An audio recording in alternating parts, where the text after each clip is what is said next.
Hello, Hello, welcome back to our channel. welcome back to our channel. Like, subscribe. No, of course don't. So basically, rather than texting or sending separate voice notes, we thought we'd record this video and tell the story to lots of people at once.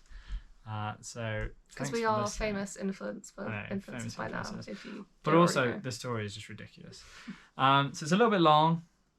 So we do have a hook for this video, and that hook is, in my hand I've got an envelope.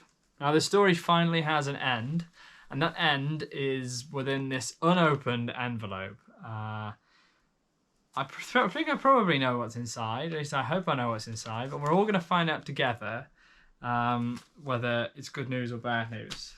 But we do have an end, one way or the other. So basically, we'll start out this story where probably 7 weeks ago when we started traveling. We were in Thailand for our first place, and we got off the plane and it was all good. Now at some point my passport was in my pocket, and one of the pages kind of got caught on the inside of my pocket and ended up with a small tear. Not something that we were too worried about. In fact, you know, if you were in the UK or if you're going to Europe, I wouldn't be worried at all. It was like 5 millimeters. Yeah, it was not a large rip. So we just carried on with our travel. We pressed on and zoomed forward a few weeks now. We ended up crossing the Thai-Cambodia border. And this border crossing was pretty intense, even if you had a perfect passport. The border guards literally sat me in a room. They're wearing these uniforms, and they were very, you know, corruption is a really big thing in Cambodia. So you have to pay over the odds when you're crossing the border. Anyway, so in this room, very intimidating place. We'd tackled the whole border force piece, and I'd paid an extra $10, even though they were refusing to let me pay in dollars. And we went to the window, and I go up to this window and I give them my passport. And I was a little worried about the small tear. I'd read online that a tear in your passport can invalidate it, but it wasn't huge. Now, the border force person was flicking back and forth, back and forth, back and forth, and he ended up tearing it a little bit more. And he just pointed to it and he said, "Be careful." And I was like, oh dear, okay. But thought nothing too much of it and carried on. He had ripped it, I say, about 1.5 inches at this point, so it was quite sizable. Anyway, we pressed on and carried on our journey up to through Koh Rong, which is beautiful, through Kampot, which is beautiful and really relaxing. And you know, we weren't too worried about it. We spoke to 2 people that we met at the hostel in Kampot, who were actually border force agents, and we told them, and they were like, "Oh, don't worry about it. If you've got a UK passport, when you come back to the UK, we can just look you up on the system. You don't need to worry. You'll be absolutely fine."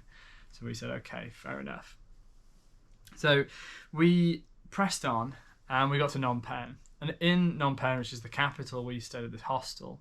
And the woman in this hostel was like, she took a look at my passport and she saw the rip. And she just goes, "Oh my God, your passport is ripped. Can you not leave the country?" And I was like, shit, we have to deal with this problem, right? So this is where the drama really begins. We're now in Phnom Penh, we've got a passport, and we're worried about that passport. So we're sitting in our hostel room, right?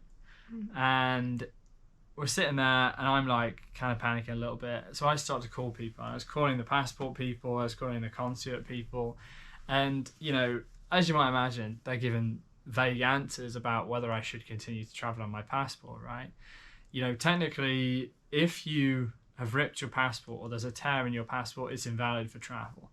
Now, to be honest, probably could have got through to sort of Vietnam. Well, Vietnam did say good condition. Maybe Cambodia, maybe Laos, maybe Thailand. But, you know, places like Australia are really strict with the quality of your passport. And Vietnam does also stay in the requirements, right, that it should be in good condition. So we were like, right, crap. There's no point taking chances, because you know, when you're in that situation, if your passport is damaged, these are land borders. You know, it's not like a plane is not going to let you on. You know, you leave one country, and then you're in no man's land before you join the next. And if you get to a point where neither one will accept you, really bad things happen. That's when you get detained and deported, which we really didn't want to happen. So this is the point where we were like, you know what? For the 9 months of traveling, it's not worth the risk. We're going to have to do something about this. Unfortunately, at the time, we didn't think it was going to be that big of a deal because we'd learned two important things. Thing number one, you could get an emergency travel document. That's like a passport that will allow you to go to certain places, but it's not accepted everywhere. You can pick it up out of the country, you can get it in a couple of days. It's what they advise you to get if you can't wait for a new one. And it allows you to travel through 5 countries to get home. So that is an important detail. 5 countries to get home, and you need to know those 5 countries before you travel. So we knew that we could get an emergency travel document.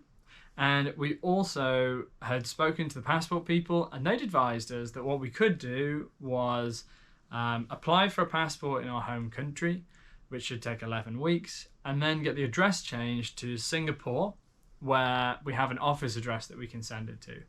I think ultimately we spoke to about 4 or 5 different people that told us we could do this. So that was our plan. We pressed on from Phnom Penh into a place called Siem Reap, where we applied for our emergency travel document forming that plan. Now in the ETD, we had specified that we were going to transit through, where was it? Vietnam, Laos, Thailand, and then Singapore. What I thought at the time was, what if something goes wrong? We were under no illusion that you couldn't get it sent to Singapore at this point. But we were thinking, what if we get there and we beat the passport, and we can't stay there anymore? What if there was something wrong with the flight or something wrong with the passport? So I thought, you know what, I'm just going to stick UK on the end of this, just in case we get to the end and we're in really deep shit and we need to get back to the UK. So our emergency passport covered Vietnam, Laos, Thailand, and then Singapore, and then the UK. 5 destinations. Now, we had to wait a few days for those, so there was a lot of kind of milling around at this point. And when we applied for it, it specified that we should check all the countries that we were going to go to make sure that they accept the ETD. Now, the way that they recommend that you check it is on the government website. So the government website effectively says things like you are allowed entry, exit here, or you're not. Using an ETD. Using an ETD. Now, every single country it just said, you could or you couldn't. Thailand was an exception where it specified that it was accepted, but it was a case by case chosen by immigration. So that was a bit of a weird one, but what choice do we have? It seemed to say on the website that you could.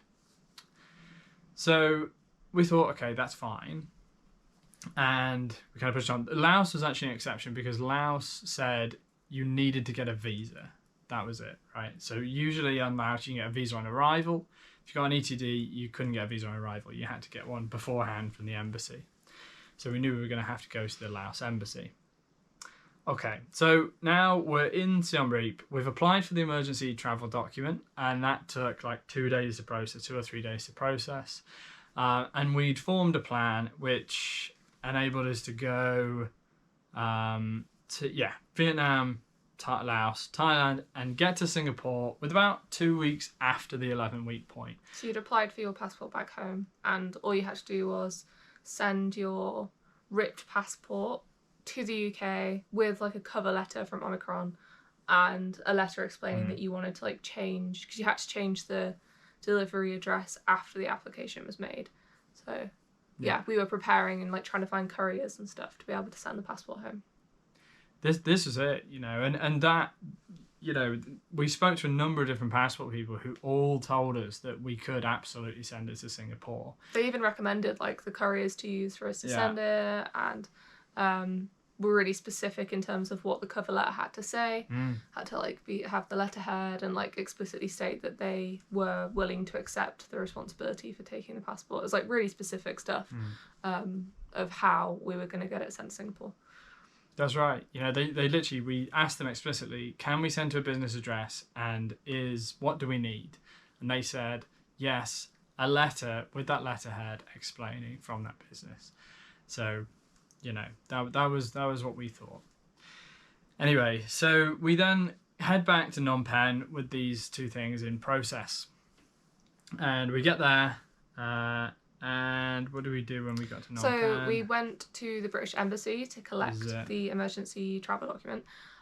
We were kind of excited because we were like, oh, going to an embassy. Like, feels like a pretty cool thing. And we were wildly underwhelmed. We got there and there was just like some security guards at a gate, and they were like, why are you here? And we told them, and then they were like, not sure. And we like Luke showed them like an email because he had an appointment to collect the thing, and they were still like, bit sus, and it was quite difficult for us to get in. And then we were expecting big things from the embassy. Yeah, and then we finally got in. Like, you had to go through security, and like you couldn't take anything in. Like, it was like very secure, but it was just like wasn't very like, it's just not what you expect. Like, I would hate to be in like a real bad situation and have to rely on the embassy, because even with an appointment they were like, not sure, we want to help you. So yeah, it's I don't really think that you can just rely on embassies like that. And you think the embassy is going to be really cool. Like, you know, we went past the United States Embassy, and that was like incredible, you know, with flags everywhere, glasswork everywhere. Also, it's just a random building. Like, you know, the only thing that was like Wolverhampton interesting was the fact that they had British plugs inside. That was the only thing that was different about it. Like, the rest of it literally and some magazines we were from still about 15 years ago. Yeah, it was also the embassy for New Zealand, Canada, Ireland, as well as the UK. But it was fine. We got the emergency travel document, and we tried to ask the person there whether they knew whether we could just apply for a normal visa to get into Vietnam, because it's really renowned that it can take ages to get a visa for, well, by ages, like it can take up to 10 days basically to get a Vietnam a visa for Vietnam. So we wanted to like make sure that we did it properly, because it's pretty difficult. But the woman at the embassy was just like, don't know, like, Google it. And we were like, well, we have Googled it and we're still not sure. And she was just like, don't know. The number of people that tell you to Google just Google it. Or like go to the Vietnam like embassy or whatever. So we left, we were like, fine, like we'll research it again.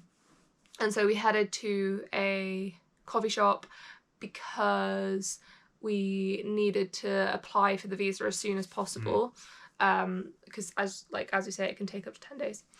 And we had to be like really specific with our timings, because for Luke to be able to leave the country, he had to get an exit visa, because his Cambodia visa was on a different passport. So yeah, everything had to be really, really time specific. But we did make it. We had the ETD at this point. We had a good plan going forward. I think it was a solid plan. It was really cool. And at this point, we were meeting the passport in Singapore. So we were feeling like, you know what? This is a bit of a shit situation, but we got it handled. It's fine. Yeah. And then the problems really started. Yeah. Like, this was probably the first big meh of the whole thing. It was the first time that like we got upset. Like, it was the first time I cried about it, and like the first time I was just like, no, just can't deal with this. So we were in a coffee shop. We'd applied for our Vietnam visas online. Like, Luke's application went through okay. We just had to wait a few days for them to say that it had been accepted. And I think you were just like Googling something else about Vietnam. And then you ended up on the government website. And for every country on like the gov.uk website, they have a section and it says, you know, whether it accepts the ETDs. And Luke was on that, and it said Vietnam does not accept emergency travel documents. We were just like, what the fuck? We were like, that's weird. That's weird. At the beginning, I just assumed we were on maybe the wrong website. Or wrong country or something. Because we had seen it. Like, we had looked and checked, and yes, you could get through.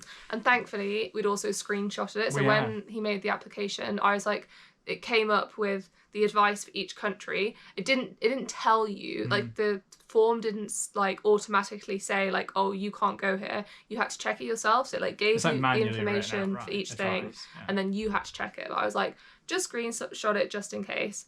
I'm so glad that we did, because that kind of gave us peace of mind that we didn't mess up, because on the screenshot from 2 days earlier, it said Vietnam does accept emergency travel documents. 2 days before. And now it was saying it didn't. And so we were just like, why? I mean, I was literally like, there must be a mistake. You know, did I read it wrong? Is there 2 different pieces of advice? And we're just going to go and we'll speak to somebody and see if they tell us that this one's right or that one's right. However, we did ring them. And we rang them and we were like, look, you know, we've made all these plans. It said that it did. What is going on? And I was speaking to this person on the phone, and she was like, "Oh, that's weird. I'm sure it says that you do." And I was like, oh, "Okay, thank God for that. I'll just check my manager." And she comes back and she says, "I checked with my manager, and this is kind of mad, but literally the entry requirements for Vietnam changed 2 days ago. So after we'd applied for the ETD, and kind of effectively just the day before. So the requirements had changed. And I was like, this is unbelievable. Like, how is this even possible? I was like, you know, what about all these other countries? What about them? You know, are they going to all of a sudden change on us? You know, what can we possibly do to plan this thing out? We've got to be in Singapore for the 11-week point, right? And she was like, if, you know, obviously I can't guarantee anywhere else is going to just change their requirements. However, what she could tell me was that in her career, she'd only heard or seen a change like this in requirements once. And that was this time. So I was, you know, it turns out we just got really, really unlucky. You know, that they changed their requirements literally days before we went in. You know, thinking back on it now, I'm probably quite glad that we didn't do all of that. But at the time, it was really sad because at the time it was so sad. Like, in everyone's list of favourite places in all of Southeast Asia, it's all Vietnam. It's all Vietnam. Like, it's everyone's top. Like, everyone's obsessed with it. Like, everyone stays for the maximum amount of time that you can on the visa, and like, people just love it so much. And I think we have recently been talking to a lot of people who were just like obsessed with it, and we were getting loads of advice. So we were really, really ready at this point after being in Cambodia for like kind of too long. We had accommodation. We were really ready. Yeah. Everything. We were, but it's fine. It wasn't meant to be. So we realised that, okay, so we're not going to Vietnam. I guess we're gonna have to find a way to travel through Laos and Thailand to make it last for the 11 weeks. 11 weeks. So this was the next problem, right? The 11-week point.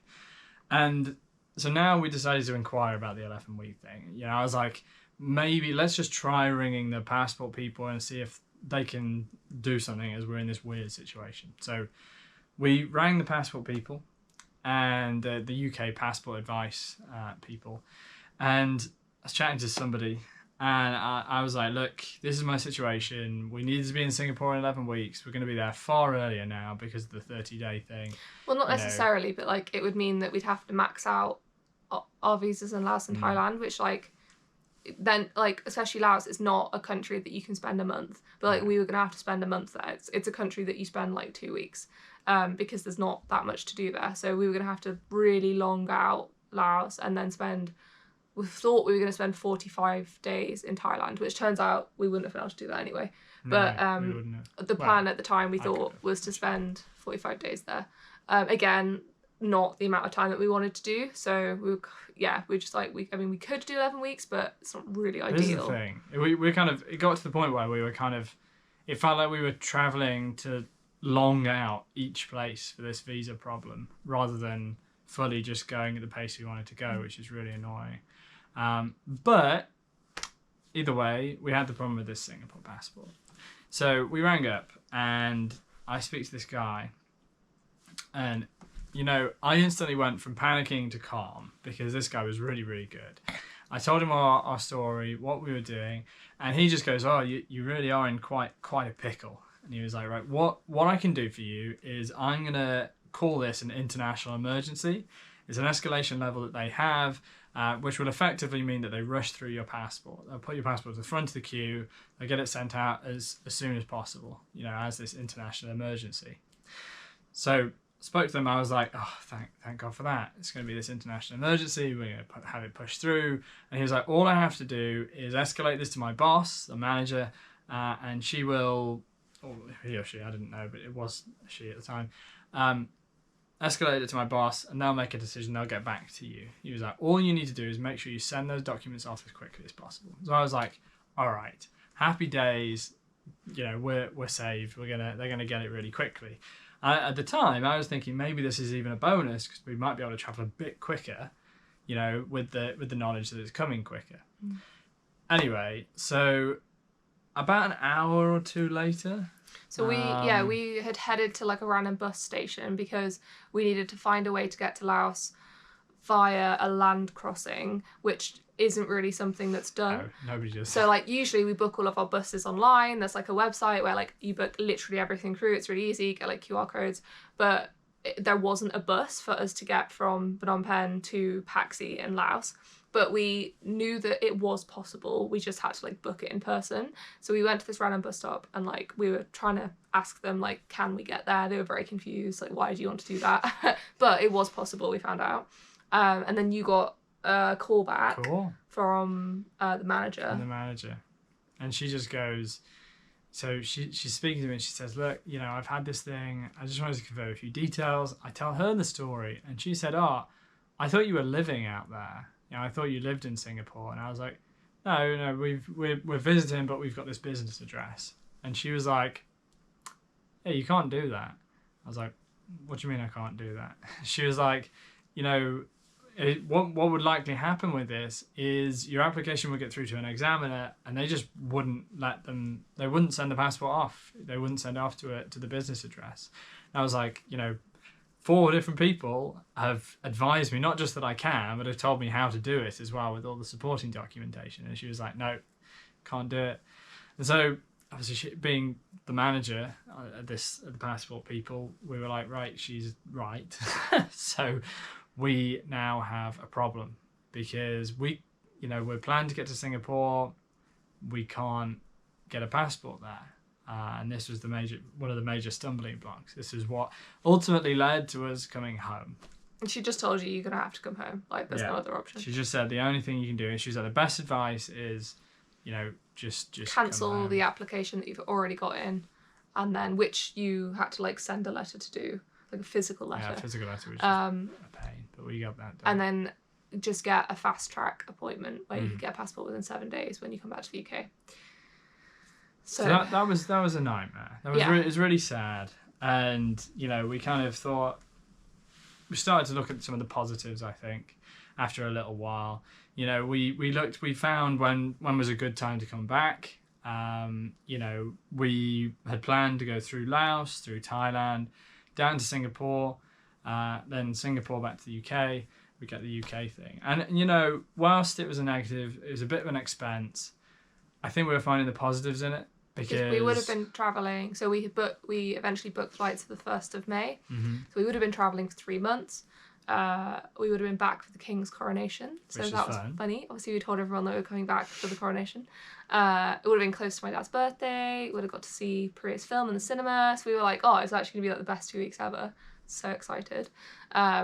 So I think we had come to terms with it. We'd been it's always nice been to a bit go of time. Obviously. So it would have been like, yes, it's expensive, but it gave a bit of breathing from travelling. It was like a little mini vacation, a mini holiday. So we came to terms with it and we were good. We booked our flights from Phuket in Thailand to Singapore, and then we'd spend a few days in Singapore, and then we were going to fly from Singapore to London on the 1st of May. So then we spent a little bit of extra time then in Phnom Penh, just kind of organising our different visas and things. We had to get a visa for Laos, which then took a whole day. As a lot of these things do, often you have to do things over the working days and they can take a couple or one working day. So it sticks you in a place, which we were finding really annoying. Yeah. We went to the Thai embassy as well, because we got the Laos visas. That was actually like really, really useful. And then went to the Thai embassy to ask, because on the government website it says that Generally, Thailand accepts emergency travel documents, but it's a case-by-case basis. You have to go to the embassy, and then they will let you know if you will get approval. So we went to the Thai embassy. Like none of these embassies are close to each other either. They're all just like in the randomest places in the city. But it's only like $1 total. So we went there, and the woman was just like, I don't know. She was just like, I have no idea. Like, before COVID, you could get accepted, but I don't know now. But you're just, she's like, I guess just try when you get to the border. But like having just experienced our Thailand-Cambodia border crossing, it's not really the place that you just try things because it's terrifying. You don't want to be experimenting at the border crossing. No, it's just not ideal. ideal. It's like the one place not to experiment. But we had no other choice. Like we'd been, so like the UK government says to go to the embassy. We went to the embassy. They didn't give us anything extra, so we realised we were just going to have to chance it. Like, well, so no, we did form a bit of a plan. We knew that we were going to Vientiene in Laos beforehand, and we had a visa for Laos. So the plan was we'd get to Vientiane and give it another stab.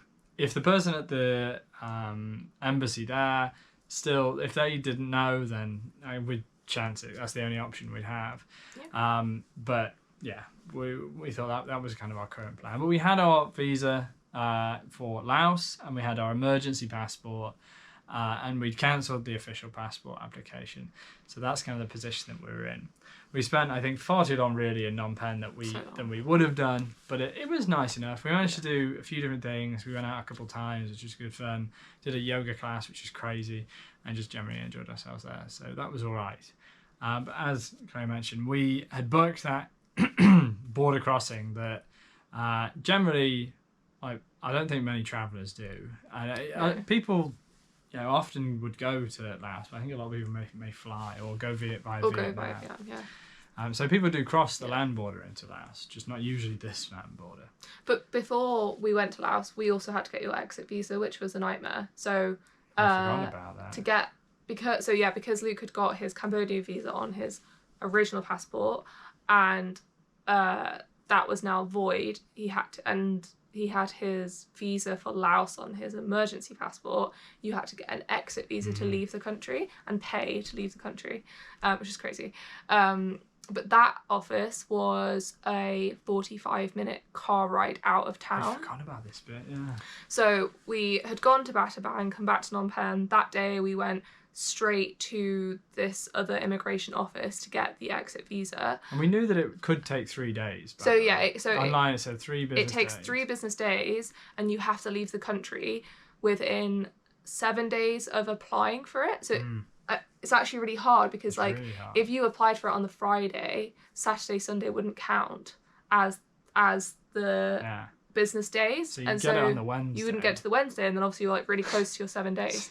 So it was anyway. But so we went to apply for it, made the application, and then they said come back in 2 days' time. So I think we made the application on the Monday, did we? Or was it the Tuesday? But they said come back in 2 days' time because they were closed the next day. So we thought, oh, great, we'll go back in 2 days and then we'll be able to get it and then we can just chill.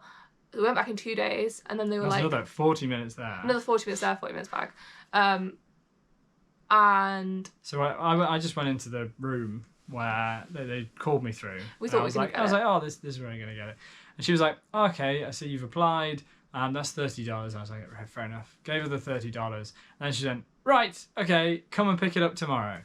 So, I was like, shit. So we did this 45-minute journey. So 45-minute back again. 3 times.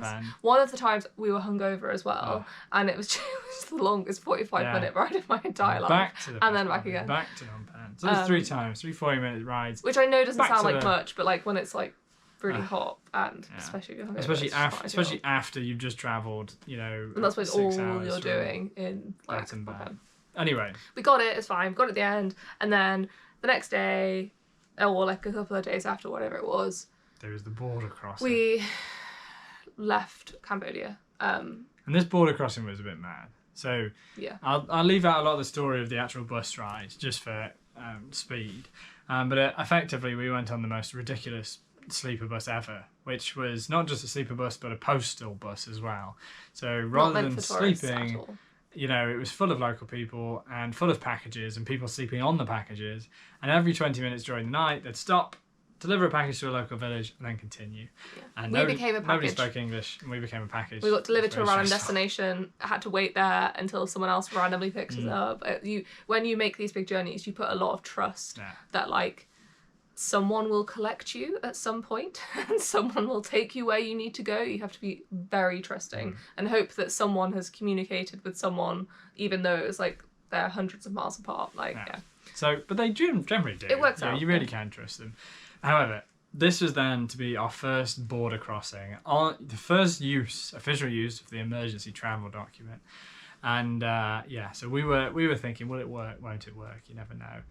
And we're a bit sleep deprived at this point because we just spent the night on the bus and not really slept. We got to the passport office and we get off. They just drop you off and they said, "Toodaloo, goodbye. Passport, the border's over there. Cross it, meet somebody on the other side." And so we go up to this border crossing into the border office. Very official people that don't really generally like to speak to you, I don't think, and they're just very scary. And we give them the passport, and Chloe just goes through easily, and they make me sit down. And I was like, "Oh, here we go, getting deported." So they made me sit down. Now, honestly, they were just doing their checks, right? They were just making sure that everything was above board, but it's definitely very intimidating when you're there and they're not letting you through and you're sitting on your little chair. Basically, I think they took about 15-20 minutes. They took my passport and they were just taking pictures of it, wandering around with it, conferring with colleagues, things like that. And about 15-20 minutes later, they did, in fact, let me through. So we were like, thank God for that. We've used it. What a success. Well done us. So we press on through, cross the bridge, get to the other side, and effectively the same thing happened the other side. We were once again a little intimidated because we were now in no man's land. So if they didn't let us in here, I don't know what would happen. We'd probably get deported to sort of some description. I don't know. But 15 minutes later, they did the whole. She took it around to a colleague, took my passport to a different office, eventually decided that it was legit and to let me through. So we managed to get into Cambodia and into Laos. And honestly, my heart rate was like going so fast. I looked at my Apple Watch afterwards and it was a massive spike, about 150 beats per minute during going through this place. But we made it. We're now in Laos and we got the bus all the way there. Yeah, as expected, we just stood there and some random person came up to us and said, "Are you going to?" Yeah, fantastic bus as well. That was lovely, amazing, comfy seats. But Paxi then was fantastic. We had a really nice few days there. It was like the whole thing wasn't even happening. We really enjoyed ourselves. Went scooting and things. So we did that, and then we pressed on to Vientiene, which is where the next chapter of our story. We got a very normal night bus there. So it turns out the night bus we got before was very weird and abnormal. It had a toilet. And then we just got like a normal bus because the previous one had no toilet and it was a 17-hour bus. Whereas this one to Vientiene was like what we thought that night travel was like, and yeah, it was great. So Vientiene, we get there, and before we even go to our accommodation, we went straight to the Thai embassy. And we'd planned. Vientiane is not a place that you'd really. Well, everyone says it's not really a place you'd spend ages there. We enjoyed it in the end, but realistically, you just spend like one day there. It's a one-day place. It would only book to spend one day there. We got to the Thai embassy, and this person was a little more informed. They told us that it's fine, we'll be allowed in, but we did need a visa, the same as Laos, so we'd have to apply for a visa. Oh, and by the way, to apply for a visa, you need an appointment, and the next appointment is tomorrow. Oh, and by the way, you need 2 working days to actually get your visa. So it won't be immediate. Oh, and by the way, we don't work weekends. So this was, I think, Thursday, maybe? Wednesday, I think. It was Wednesday. And they were telling us our visa wouldn't be available until Monday. I mean, they didn't tell us any of this. They just pointed to a website link, and we were like, what? And then thankfully, another tourist was like, oh, this is what you need to do. Because, they just kept pointing to the wall to like a random URL. Like, we had no idea. But we realised what we needed to do. So we decided to do that, and now all of our plans were blown up, and we were having to stay in Vientiane a hell of a lot longer. Yeah. So that was kind of fine. We booked a different accommodation so we could stay in the city, came back the next day, applied for the visa. We also, and this is important for the story, We also went to the Singapore embassy because we'd had to go to the Thai and the Laos. Now, on the internet, effectively it says that in Singapore they have no qualms acceptance of the ETD, and that was very accurate when we eventually got there. They accepted the ETD, no bother, as if it was a normal passport. However, we went there and we spoke to them, and they didn't know at the beginning. They were a fantastic embassy. The Singapore embassy was incredible. And they got back to me.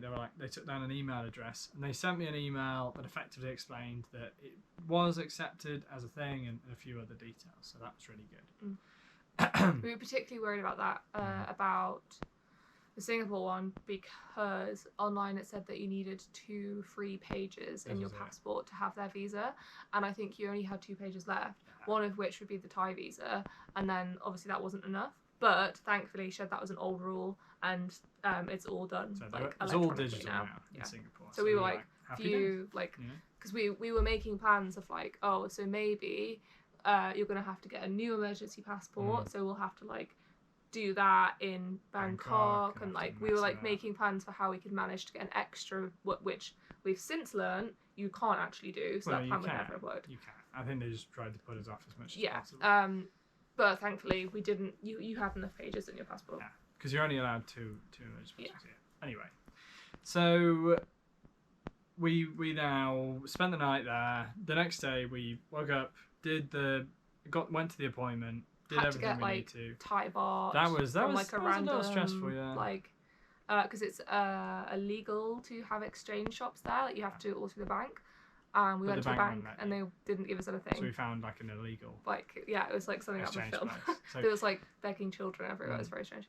So we got our baht, legally or illegally, and got some photos as well. Went along to this appointment. The appointment was pretty stressful. There were a lot of people there that were telling us their horror stories about getting into Thailand. Some people who were living there before COVID came out and couldn't get back since COVID. They effectively explained to us how they really didn't want broke backpackers getting stuck there. So you had to have like evidence of having a certain amount of money in your bank account lots of different for 3 months. It didn't say any of this on the application. No. So like, thankfully you'd printed out. Thankfully you just about got 3 months, but like they never told you at any point. I don't think I did in the end. Oh, did you not? I don't know. I don't know. But they just want like. I think it was more when rich you're going older people to go there, not us. But anyway, so we applied for that and they told us to come back in 2 days. Well, not in 2 days, on the Monday, whereas this was the Thursday. So we were only supposed to be in Vientiene for like a day, and this then turned into like 6 days. Right. Now, we were staying in this eco resort, and the idea was, as we were in Vientiene, we were just going to recover at this eco resort. We thought it was going to be proper chill, but we got the bus out there. So we get to the bus station, and the bus station was just really hot. We didn't really understand kind of what was going on. We just knew the number of the bus that we needed to get to, and yeah, we were having it.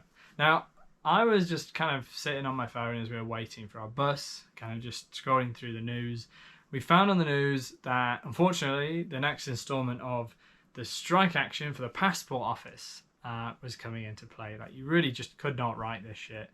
So I looked online at the dates, and it turns out, in fact, literally the 2 weeks that we were planning to be home on this plan were covered by the strikes. So we would have ended up coming home. They would have not, potentially halted the fast track passport service. We'll see if that happens now. And we would have been stuck here because at that point we'd have had to wait like 11, 12 weeks for a passport. And we'd have lost our insurance, and it'd be. You could only come back to the UK once for 14 days. Our insurance. So that would have been over. We'd have been traveling officially failed. So we were like that at that point. I mean, I just broke that. That was my breaking point. After all of this, I remember sitting there and just getting frustrated. It was so hard. It took us like 3 hours to get a 30-minute bus. And we were on this like really steamy bus, and there was hundreds of mosquitoes. We were just like being bitten to death. It was just so grim. It was so horrible. So not great times. And we were trying to figure out like we could potentially, if we like push back our flights by like a week or so, we could maybe just avoid the strike. But then there was the risk that I think you read online somewhere that because there's obviously going to be a backlog after that strike, There's a risk that they just they cancel might Track. not pick up Fast Track straight away, and so like our gut was telling us it felt too risky to do that. Like I think in our hearts we knew we just like we had to get home soon because we were just done. We were exhausted. We were sick of spending far longer in cities that were just a bit shit. And like we did spend a lot of time like relaxing, but that just means like watching Netflix. Obviously it's important, it's part of traveling, but like we would have whole days where that's like all we did because there was literally nothing else to do. So we were like, right, let's I think just get home. I think we need to go home. So we booked our Fast Track appointment and paid to change our flights, and that was it. We also bought a flight from Laos to Singapore. So we skipped out Thailand entirely, and we're now coming back to the UK a lot earlier, which was now. We did successfully manage to do that. A week after we booked it for a week's time. So like, yeah, obviously not very much. A tiny bit of breathing room, and so now we were kind of on this bus. We got to our accommodation, the Seco Resort, and it was the worst accommodation that we'd had. It was such a shithole. Like. They first took us to this place and we booked a place with accommodation with air conditioning, which you really need in that heat. Yeah, that's like our non-negotiable. Is we don't matter how bad this place is we stay, we just want to have air conditioning. So we go and they take us to this like basically shed. It was just mattress on the floor. Mattress on the floor in a shed. And it didn't have air conditioning, and the crickets were like so loud. And we were like, okay, this is weird. So I spoke to them and I was like, look, we got air conditioning on this thing, and she's like, oh, you're in the wrong room. Like, she didn't speak any English, so she had no idea what we were talking about, and just kind of like stared at us. Yeah, but so then she took us to the new room, and we went in there, and I think that was when we booked. The aircon like didn't work though, and there was rat poo everywhere. And it was just like, this is so bad. And the plan was to stay at this place for the weekend to like relax, right? And at this point we were like, right, what are we going to do about Laos? Because already we'd really enjoyed Paxi. We were really enjoying Laos. It's amazing we country. didn't want to skip it completely. So we were like, what are we going to do?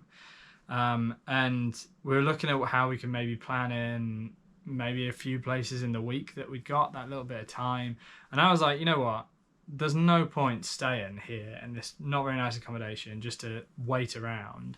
And we were like, let's just throw money at the problem. And we ended up getting a taxi 2 hours or 2.5 hours up the road to Vientiene, which is the next place on our destination. We were like, look, we'll go to Vientiene just for the weekend, get the bus back down, and then get the bus all the way back up again to Luang Prabang, a different place there.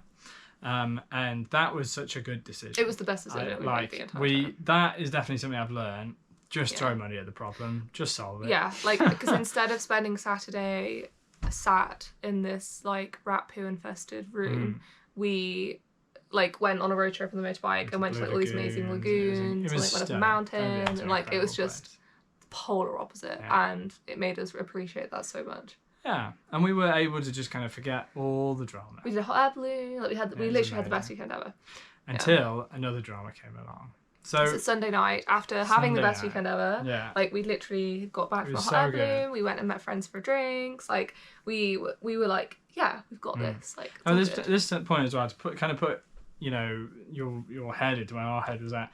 We had made so many. Now the whole thing is super complex. Every single little decision you make, you're making it under some of the most intense stress you've ever made, right? You've ever had, because I can't express why it's so distressing, but being in a different country without a proper passport is very distressing. Yeah. It's not good. And things like, if we hadn't have booked the fast track appointment, the very like, I would literally say within like the hour that we made it, we wouldn't have got one, because we checked the next day and they were completely booked out over the entire of the UK until like 3 weeks time. Yeah. Like, and on our flight that we had to book from Vientiene to Singapore, we got the last 2 seats on the plane. Like it was really you had to make decisions there and then. You had to make decisions really quickly because things were happening very quickly. You're making them in incredibly stressful situations, and you know you're making them with very incomplete information because everything's kind of on Google and it's all maybe like forums and things. The information is incredibly incomplete, so it's not the greatest decision making context. But fortunately, I then had a think, and I thought, oh, our return flights are via Dubai, that we booked, by the way, on this worst day ever, when we just found out about the strikes of Vietnam, one of the two. Our flight connects in Dubai. My emergency passport doesn't list Dubai as a transit country because we're not going into Dubai. I thought, is that going to be an issue? The layover was for like an hour. Let's just check just to make sure. Anyway, I looked online, and it turns out, even if it's even if you're not entering the country, it needs to be on your ETD. So I couldn't legally travel through the connecting flight, and there was another oh shit moment. So I now had a plane ticket I couldn't use with my passport, and still no way to get back to the UK. However, we did have we did have a passport appointment, which if you'd have tried to book it that day, you couldn't. Yeah, it would not. Now you have very, very few passport appointments because of the strikes. So we had a bit of a mare. This was like 2 a.m. 2 o'clock in the morning, and we were thinking, umming and ahhing. And effectively, what we ended up doing was booking a brand new flight that's direct with BA. With lots of support from your mum. Lots of support. I had to ring her up and have a cry and get upset, and she had a 3-way call with the UK consulate again to just check that what we're doing was right. Because this was the other thing. We now couldn't call anybody. Yeah, you can't use eSIMs in Laos for some reason. Like, you can use them in other countries. Obviously, it costs an arm and a leg, but you couldn't use them in Laos. No. So we had to have a 3-way call with your mum, and then she helped us book the flights. Because at this point, we just didn't trust any of our decision making. Even though I still believe we did a really good job, you'd make a really hard decision, and then 2 days later it would be wrong. And so at this point, obviously it was also 2 a.m., but we were just we can't trust ourselves to book this flight properly because it's probably going to be wrong. We just felt like we were doing everything wrong all the time. You are in such a difficult decision-making context that things just you can't trust yourself. You can't trust your decisions anymore. That's what it feels like, because every single plan you make, we were planning a month ahead, just for then a curveball to come along and the whole thing be completely unworkable. Yeah, because for accommodation and everything. For the Thai visa, you had to give evidence of all of your booked accommodations. So we had to book every single accommodation for that 45 days and then print all of it out. And then the change happened, and so then we had to cancel all of those, and going through that process time and time again of figuring out the route you're going to do, booking it, and then having to cancel. And so we had no confidence in our decision making ability. However, but we did get a flight that wasn't. It was obviously ridiculously expensive, but not wild. And so we were just this is just enough time. Only way to get Luke home. Thousands. Yeah. So we then kind of had the appointment and everything, and we were like, right, let's do it. We went to sleep. Back to Vientiane, picked up my passport, and they didn't steal my passport. My passport was there. With the Thai visa. Didn't need it in the end, she wouldn't go to Thailand. And then we went back up to Vang Vieng and kind of chilled there for a bit before coming back for our flight. So this next, and pretty much the final chapter, is the story of how we then got back eventually. And still has some trouble. Includes the most stressful 10 minutes of my entire life. So we'd done a land border crossing. A land border crossing, really, it's all in front of you. So maybe they detain you in the middle, but I feel like it's not in their best interest to do that, because then they'd have to deal with you. And it's all border force people that you're dealing with, so don't really let you through. They know the stuff really well. Airlines are a different issue, because airlines, they don't want to take the risk of flying you to a place only for you to be rejected. Now, Singapore, we were very confident that you could get in. Yeah. But I was nervous, because airlines, if they take you somewhere and you end up getting deported, an airline gets a big fine. So generally, they'll err on the side of caution. So now I've got this ETD. I was a little bit worried. I think you read online that the night before, I was looking on forums, and there were so many stories of people who had gone to the airport with the right documentation, with their ETD. It would have got them let into a place, but they were denied boarding, not by Border Force, but by their airline. And Scoot specifically, who we went with, were an airline that, they had been reported to stop people getting on. So I was kind of shitting it. If we'd have missed this flight, there were no other flights out of Cambodia to the UK direct. So we would, again, be in deep shit. I was worried about the airline. They were going to essentially not let us on. So what I did was that emailed the Singapore embassy centres. I printed that off. Now, usually you wouldn't have gone to the embassy to do that. But you didn't have to. Definitely you didn't have to according to the UK Didn't government. have to get them to email. But we printed it off anyway. So we get to the airport. We go up to kind of the desk to check in, and I give the woman my passport. We go there 3 hours early, plenty of time, all that. I give her my passport, and she looks at it, looks at me, and it's like, let me just go and have a look. So she goes away, speaks to somebody, comes back and say, oh, we've got a bit of a problem.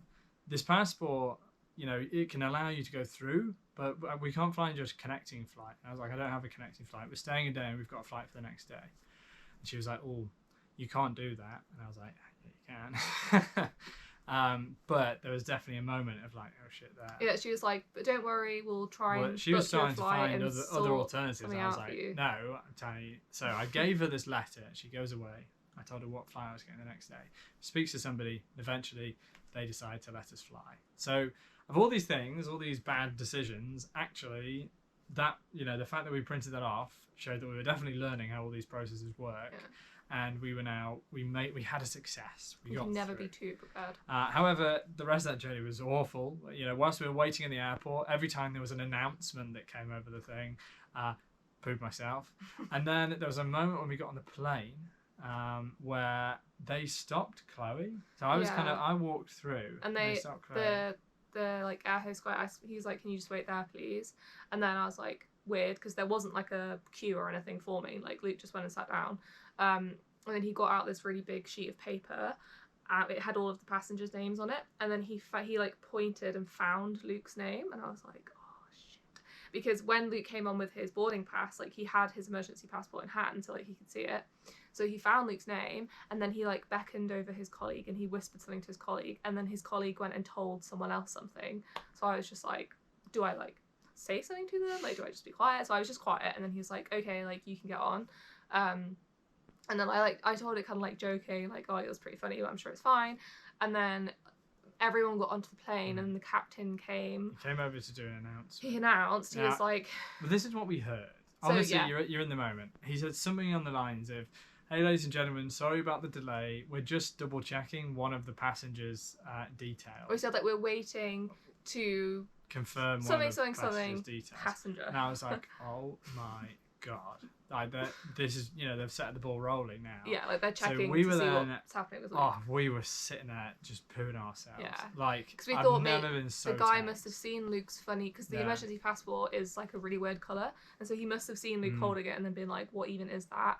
And then obviously had concerns, and like I was just crying. We just like sat there. I felt like they were just 10 minutes staring at us. an They hour. weren't staring at us. They were just looking around the plane. But like we were just convinced that it was over. We were like, we've got this far and it's over. And there was no other plan. Nothing else we could do to get home. So it's we were royally screwed at this point if they didn't let us out.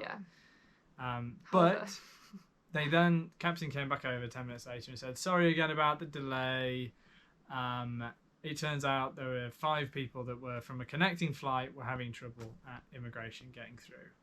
And so we were like, oh, thank God, it's not me. And then they shut the doors and they flew us to Singapore, and we got there and literally we went through without betting an eyelid. The guy was really helpful. He was really helpful. Got to helpful. skip the queue. They let me skip the queue. Basically Singapore is just They were incredible. Like obviously we'd been in countries that were extremely poor and like didn't have a lot of infrastructure, so like going to Singapore was just ridiculous. Like it's the coolest place ever. It's so high tech, it's so advanced, the people are so helpful. Also it also helps because most people speak really good English because they're all so educated that like they learn it as a second language. But we were just so grateful to be there. We got through and it was happy. And by the point we were in Singapore, it was like, look, you know, we're gonna get home. We're gonna get home. Because if they deport you, realistically, where are you gonna deport you to? So the only then question mark was, were we gonna make the appointment? Off we again got next day, got to our flight. There was a thunderstorm, which was a final little bit of drama to punctuate the end of this. You know, because the only thing that could stop us from getting to the appointment, which was the next day, by the way, we literally had 24 hours to get to this appointment, was the flight being cancelled due to weather, and there was a thunderstorm. So that was the final test, and we kind of got through. We got back to London. Met each other at Euston. Waited for a while. Because we had to fly separately. I don't know whether we made that clear. Yeah, Only I booked the direct flight. We flew separately, but it was fine. I think that day we were awake for like 36 hours. Still a bit jet because neither of us slept on the flight. Then the next day we went to Liverpool. It's wild. Made my passport application, and that was a very tense experience as well. At this point, anything that potentially meant the crumbling of our travel adventure was all very very normal tense. things, but we were terrified. Normal things, but if any one of these straws didn't work, they would have broken the camel's back. If our train to Liverpool was cancelled, or like if something happened, like we just Yeah. So then we got there, plenty of time, made the application. The woman was very scary, a bit like a librarian, but eventually she said, "That's good. Your passport will be with you in a few days." And now we have our flights booked for next Sunday, so it's in a week and a half.